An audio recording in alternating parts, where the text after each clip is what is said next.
আজকে একসাথে 3টে কেকের ভিডিও দেবো। আসলে এই 3টে কেকই একদিনে অর্ডার ছিল, তাই বেশি ডিটেলসে ভিডিও বানাতে পারিনি।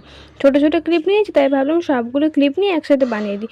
এটা ছিল একটা বেন্টো কেক, যদিও এটা বাড়ির জন্য বানিয়েছি। এখন খুব ট্রেন্ডে চলছে এই বেন্টো কেকটা, তাই জন্য আমারও খুব ইচ্ছে ছিল, তাই জন্য বানিয়ে নিলাম। এই ভ্যালেন্টাইন্স ডেতে বানিয়েছিলাম আমি। আর এই অর্ডারটা ছিল 1/2 পাউন্ড চকলেট ফ্লেভারের কেক ছিল। পুরো কেকটা লাইট ব্লু দিয়েছিলাম আর ফ্লাওয়ারটা একটু ডিপ দিয়েছিলাম। তারা কোনো ডিজাইন দেয়নি, আমার মনের মতো বানাতে বলেছিল, তাই এটা একবার ট্রাই করলাম। তাই বেস কালারটা লাইটই রেখেছি। দেখবে হোয়াইট কেক যে টেস্ট থাকে সেটা কিন্তু ডিপ কালার দেওয়ার জন্য ভালো লাগে না, কারণ কালারের একটা স্মেল বের হয়।